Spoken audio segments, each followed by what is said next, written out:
So hello friends, मैं हूं आपका होस्ट एंड दोस्त डेयर मेविल। आज के इस वीडियो में मैं बात करने वाला हूं आप सभी से स्पाइडरमैन 4 की एक नई अपडेट के बारे में। जी हाँ, टॉम हॉलैंड स्टारर स्पाइडरमैन 4 जो कि 2026 की रिलीज़ डेट के लिए सेट की गई है। इस मूवी को पहले कहा जा रहा था कि टोटली एक मल्टीवर्सल एडवेंचर होने वाली है, लेकिन अभी फ़िलहाल के लिए जो रूमर्स आ रहे हैं, जो कि रूमर्स हैं, मतलब शायद ये पक्की खबर नहीं है, ये रूमर्स हैं। इसे कहा जा रहा है कि ये फ़िल्म एक स्ट्रीट लेवल मूवी होने वाली है, जैसा कि फैंस एक्सपेक्ट कर रहे थे कि उन्हें स्पाइडरमैन की एक स्ट्रीट लेवल मूवी चाहिए। तो ये कम्प्लीटली एक स्ट्रीट लेवल एडवेंचर होने वाला है, जिसके बाद फैंस की एक्सपेक्टेशंस और ज़्यादा बढ़ गई हैं स्पाइडरमैन मूवी को लेके। लेकिन इसमें एक ट्विस्ट भी है।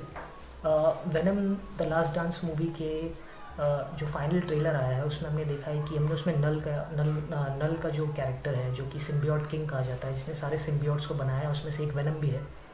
तो नल का जो कैरेक्टर है वो ऐसा कहा जा रहा है कि टॉम हॉलैंड की स्पाइडरमैन 4 में हो सकता है। और यही नहीं, एडी ब्रॉक यानी कि टॉम हार्डी का जो वेनम है, एडी ब्रॉक है, वो भी स्पाइडरमैन 4 में हो सकता है, ऐसा कहा जा रहा है। तो टोटली ये जो प्लॉट चेंज है, ये जो स्क्रिप्ट में चेंजेस किए जा रहे हैं स्पाइडरमैन 4 में, ये इसलिए किए जा रहे हैं कि शायद मतलब कि बेटर फिल्म को बेटर बनाने के लिए सारी चीज़ें की जा रही है। स्ट्रीट लेवल भी होगी और फिल्म के एंड आते आते शायद ये कुछ मल्टीवर्सल एलिमेंट्स को भी एक्सप्लोर करेगी, ऐसा भी हो सकता है। और हो सकता है कि फिल्म के एंड में हमें वेनम का कैरेक्टर देखने को मिले, तो ऐसा हो सकता है कि फिल्म शुरू ही उसी एंगल के साथ हो। यानी कि जो टॉम हार्डी का वेनम है और जो नल का कैरेक्टर है वो अपने यूनिवर्स से अर्थ 616 में, यानी कि जहाँ पर एवेंजर्स हैं, टॉम हॉलैंड की स्पाइडरमैन की यूनिवर्स में, वो आ जाएंगे।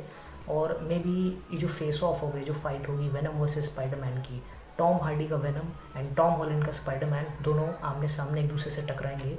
और मेन विलन हो सकता है कि शायद नल हो। उसके अलावा भी शायद पहले ऐसे भी रूमर्स थे कि इस फिल्म में किंग पेन, प्रोलर और स्कॉर्पियन भी होने वाले हैं। स्कॉर्पियन के जो रूमर्स हैं ना, वो बहुत ही ज़्यादा स्ट्रॉन्ग है, बहुत ही ज़्यादा स्ट्रॉन्ग रूमर्स है कि हो सकता है कि इस फिल्म में स्कॉर्पियन भी रहेगा।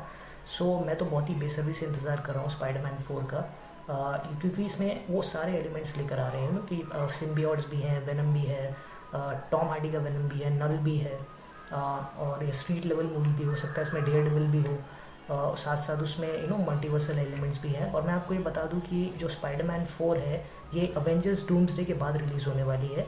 अवेंजर्स डूम्सडे पहले आएगी मई 2026 में, उसके बाद हो सकता है कि जुलाई या फिर जुलाई से दिसंबर के बीच में 2026 में कहीं स्पाइडरमैन 4 आएगी। और उसके बाद 2027 में अवेंजर्स सीक्रेट वॉर्स आएगी। तो अगर हम देखें, लॉजिकली देखें, तो स्पाइडरमैन 4 जो है वो टेक प्लेस करेगी अवेंजर्स डूम्सडे और अवेंजर्स सीक्रेट वॉर्स के बीच में। तो ये एक तरह से कह सकते हैं कि फैंस के लिए बहुत अच्छी न्यूज़ है कि फाइनली हमें टॉम हॉलैंड के स्पाइडरमैन का रिटर्न दिखने वाला है इस मूवी में। तो मुझे ऐसा लग रहा है कि कि सोनी एंड मार्वल स्टूडियोज़ बहुत ही सोच समझ के कदम उठा रहे हैं, कि वो स्ट्रीट लेवल भी देंगे, प्लस वेनम को भी रखेंगे, प्लस नल को भी रखेंगे मूवी में। हो सकता है कि शायद प्रोलर भी मूवी में हो। प्रोलर का जो कैरेक्टर है, जो कि माइल्स मोरालिस का अंकल है, जो माइल्स मोरालिस का जो स्पाइडरमैन, अगर आपने स्पाइडरवर्स मूवी देखी हुई है, स्पाइडरमैन इनटू द स्पाइडरवर्स और स्पाइडरमैन अक्रॉस द स्पाइडरवर्स, ये 2 एनिमेटेड मूवीज़ है, अगर आपने ये देखी है तो आपको पता है। और अगर आपने स्पाइडरमैन होम कमिंग देखी है तो उसमें भी आपको पता होगा कि वो वो कैरेक्टर वहाँ पर भी था, लेकिन वो उस प्रोलर के अवतार में नहीं था, वो अपने रियल अवतार में वहाँ पर था। सो मैं तो बहुत ही ज़्यादा एक्साइटेड हूँ स्पाइडरमैन 4 के लिए। अगर आप हैं एक्साइटेड और अगर आप देखना चाहते हैं कि स्पाइडरमैन 4 को अगर आप कोई और विलन एक्सपेक्ट कर रहे हैं कि जो कि स्पाइडरमैन 4 के अंदर होना चाहिए, जो आपके दिल की बात है, अगर आप चाहते हैं कि उसमें कुछ चेंजेस होने चाहिए, इसमें मल्टीवर्स एंगल नहीं होना चाहिए, या फिर स्ट्रीट लेवल के साथ साथ मल्टीवर्स होना चाहिए, दोनों चीज़ एकदम मतलब बराबरी से हमें मिलनी चाहिए, तो प्लीज़ मुझे कमेंट करके ज़रूर बताएं। और आपकी क्या एक्सपेक्टेशंस हैं स्पाइडरमैन 4 को लेकर, और मे बी अवेंजर्स मूवीज़ को लेकर भी, तो प्लीज़ मुझे कमेंट में ज़रूर बताएं। और मेरे इस वीडियो को लाइक करना ना भूलें, शेयर करना ना भूलें, और मेरे चैनल डेयर मेविल को सब्सक्राइब कर दें प्लीज़। मिलता हूँ आपसे अगली वीडियो में, तब तक के लिए I love you guys, and please don't forget to like, share and subscribe. Thank you very much.